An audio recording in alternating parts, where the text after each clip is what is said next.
Hello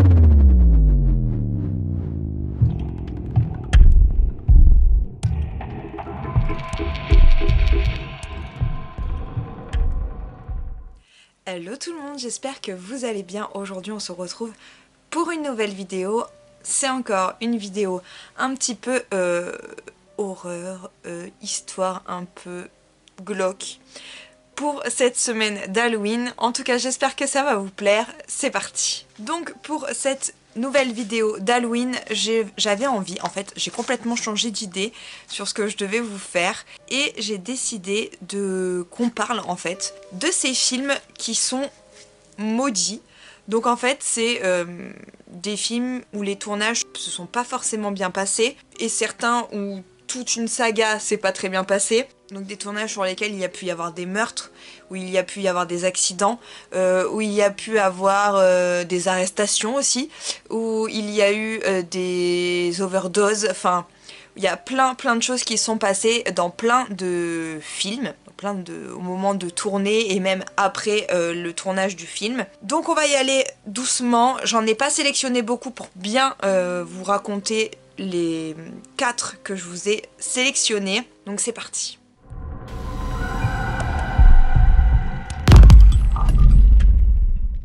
La première histoire que je vais vous raconter, en tout cas le premier film dont on va parler maintenant, c'est Rust de Joel Souza. Je pense que vous devez comprendre de qui je parle, ou du moins avoir déjà entendu parler de ce nom, puisqu'il s'agit du film qui est en train d'être tourné à l'heure actuelle, enfin qui était en train d'être tourné à l'heure actuelle au Mexique, et où malheureusement le tournage a dû s'interrompre, puisque Alec Baldwin, je vous mets bien sûr toutes les photos et illustrations juste ici, puisque Alec Baldwin a malencontreusement tiré sur une personne qui travaillait sur le film, qui s'appelle Alina Hutchins, je pense, je suis désolée si je me prononce mal certains noms, qui était la directrice photo sur le tournage de ce film. Alec Baldwin devait tourner une scène dans laquelle il devait tirer, et normalement quand ils tournent ce genre de scène, ils ont des armes factices, donc ce ne sont pas du tout des armes qui sont censées contenir des balles, c'est souvent plutôt des balles à blanc qu'il y a à l'intérieur, donc pour avoir le bruit, mais absolument pas pour tirer sur quelqu'un. Malheureusement, on a donné à Alec Baldwin un pistolet qui contenait quand même une balle, et cette balle il l'a tirée et elle a touché du coup Alina Hutchins, qui est morte des suites de ses blessures. Ce tir aura été mortel pour elle malheureusement, et dans l'action ça aura blessé aussi Joel Souza, donc le réalisateur du film, qui devra aller à l'hôpital mais qui s'en sortira très vite, puisqu'il restera, il me semble, seulement 2-3 jours à l'hôpital, donc il s'en sortira avec peu de soucis après cette blessure. L'enquête est actuellement en cours pour déterminer qui aurait pu changer l'arme, qui aurait pu charger l'arme, en tout cas qui a fait cela, pour trouver peut-être pas un coupable mais une explication plutôt, parce que des erreurs de ce genre ça peut arriver, même si ils doivent absolument enlever l'idée que ça pourrait être volontaire. Alec Baldwin a posté quelques tweets du coup suite à cette affaire, en disant qu'il était dévasté par ce qui s'était passé et qu'il ne se remettait pas tout simplement, et de ce que son acte a pu créer et a pu malencontreusement faire. Comme je vous disais, l'affaire est encore en cours, mais je trouvais ça du coup plutôt d'actualité et plutôt intéressant de commencer par cet événement-là.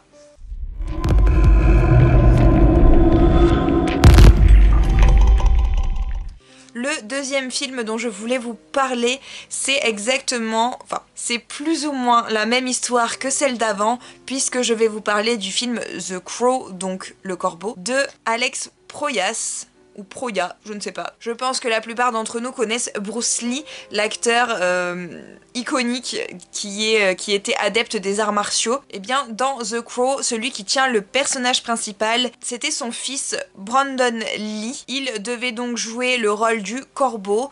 En gros, l'histoire de ce film, c'était un homme qui venait de se faire assassiner, mais qui va revenir à la vie grâce à un corbeau pour venger la mort de sa compagne. Malheureusement, pendant le tournage, Brandon Lee et Michael Macy devaient tourner une scène ensemble dans laquelle Michael Macy devait tirer sur Brandon Lee avec une arme, encore une fois, à la base factice, ou du moins avec des tirs à blanc. Sauf que il va du coup tirer sur Brandon Lee comme prévu, sauf que Brandon va tomber à terre.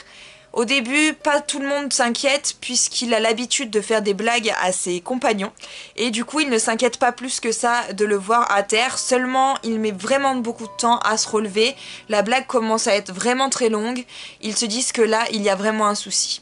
Ils vont alors essayer de le relever et vont se rendre compte qu'en fait il est touché à l'abdomen. Il va être alors transporté à l'hôpital, sauf que il va tomber dans le coma et va mourir des suites de sa blessure, puisque beaucoup d'organes en fait ont été touchés et malheureusement il ne survivra pas à cette scène. Une enquête avait eu lieu à ce moment-là aussi pour ce film et on s'était rendu compte qu'en fait l'arme avait servi peu de temps avant pour une scène dans laquelle il fallait de réelles balles et malheureusement une des balles est restée coincée dans le pistolet. Quand Michael Macy a tiré sur Brandon Lee, la balle est partie. Brandon Lee est donc mort le 31 mars 93 à l'âge de 28 ans seulement. Le film va d'ailleurs quand même sortir à la suite de cet accident puisque Brandon Lee a eu le temps de tourner un grand nombre de scènes et le peu de scènes qu'il n'aura pas eu le temps de tourner aura été tourné par d'autres acteurs, par ses doublures, et pour les scènes où on voit son visage, ils se sont servis du coup d'images de synthèse, plutôt rare à l'époque mais avec laquelle il se serait plutôt bien sorti pour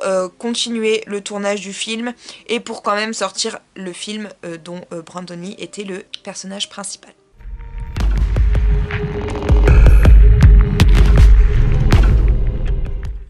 Donc on va parler du troisième film tout de suite.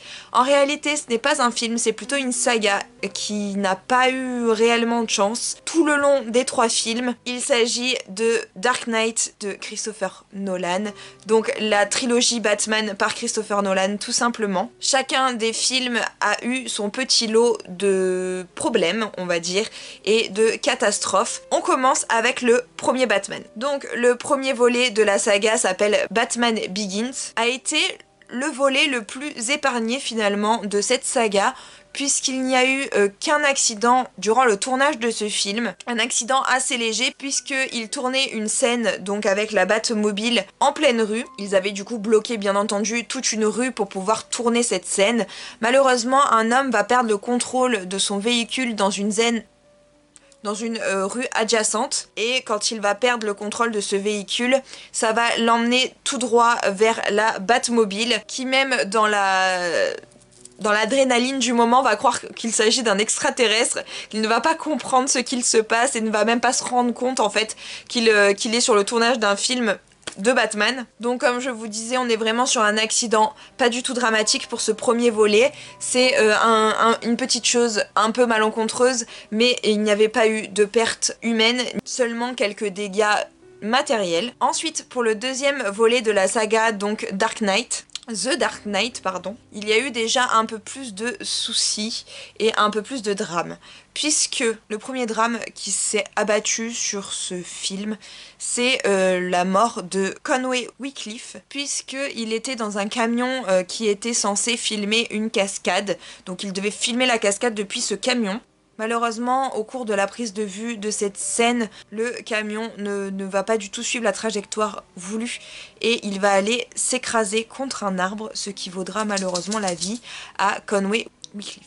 Je suis désolée si vous entendez des trucs, il y a Ninja juste là, hein, donc ne vous inquiétez pas. Dans The Dark Knight, on avait eu le droit de voir le fabuleux Joker qui était Heath Ledger. Je ne sais pas si vous l'avez vu, en tout cas si vous ne l'avez pas vu, je vous le conseille parce que l'interprétation de Heath Ledger pour le Joker est fabuleuse. Malheureusement, 6 mois avant que le film ne sorte au cinéma, Heath Ledger va être retrouvé mort chez lui des suites d'une overdose médicamenteuse. Son interprétation était fabuleuse et que le film a quand même pu voir le jour. En tout cas, paraît-il que Heath Ledger avait été un petit peu traumatisé un petit peu possédé par le rôle du Joker, toujours pendant la création de ce deuxième volet. Quelques mois après la mort de Heath Ledger, c'est au tour de Morgan Freeman de subir cette espèce de malédiction qu'il y avait du coup sur ce deuxième volet principalement de The Dark Knight. Morgan Freeman, qui jouait Lucius Fox donc dans le film, va malencontreusement avoir un accident de voiture juste après donc que Heath Ledger soit mort. Heureusement, il s'en est bien sorti, il a eu quelques blessures mais rien de grave. Et le dernier drame, la dernière petite malédiction qui s'est abattue sur le film The Dark Knight, ça a touché Christian Bale, donc l'acteur qui joue Batman dans le film, puisque Bale va être arrêté par la police parce que sa mère et sa sœur auraient porté plainte contre lui pour agression. Il resta seulement 4 heures en garde à vue, plutôt en interrogatoire, et ensuite il sera relâché pour faute de preuves, il me semble, et son avocat a démenti toutes les accusations portées par sa mère et sa sœur. Donc les 3 principaux acteurs de The Dark Knight ont malheureusement subi quelque chose. Donc ce deuxième volet a quand même été pas mal chamboulé par tout ça. On est quand même sur 4 événements assez importants, je trouve, autour de ce film. Et en ce qui concerne le dernier volet du coup de Batman par Christopher Nolan, on a donc The Dark Knight Rises, dans lequel il ne s'est pas passé énormément de choses, mais quand même, puisqu'il y a quand même eu pas mal de dommages matériel. C'est quand la doublure d'Anne Hathaway qui joue Catwoman dans le film devait faire une cascade avec la Batbike, donc la moto de Batman. Malheureusement, elle va perdre le contrôle du véhicule et elle va du coup avoir un accident qui ne lui ôtera pas la vie, heureusement, mais qui va quand même la blesser. Et ensuite, le deuxième accident qui s'est produit sur le tournage du 3e volet de cette trilogie de Batman, c'est avec le Batwing, donc l'avion de Batman. En gros, ils ont perdu le contrôle de la Batwing et ils sont allés s'encastrer dans un feu de signalisation. Il n'y a pas eu de dommages humains, mais seulement des dommages du matériel. En somme, il y a eu beaucoup de problèmes vis-à-vis des transports, on va dire, dans ces films.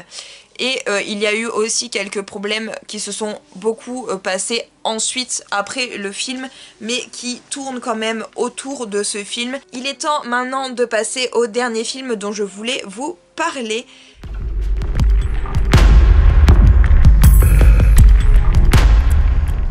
Celui-ci, eh bien, c'est tout simplement L'Exorciste de William Friedkin, puisque ce serait le film le plus maudit du cinéma. Pourquoi le plus maudit? Parce que on peut compter 9 décès, que ce soit des acteurs ou de l'entourage des acteurs. Malheureusement, il n'y a pas eu que ça, il y a aussi des accidents sur le tournage. En tout cas, ce film a été très compliqué à tourner. C'était pas vraiment une très bonne expérience pour tout le monde, malgré le succès qui suivit avec le film.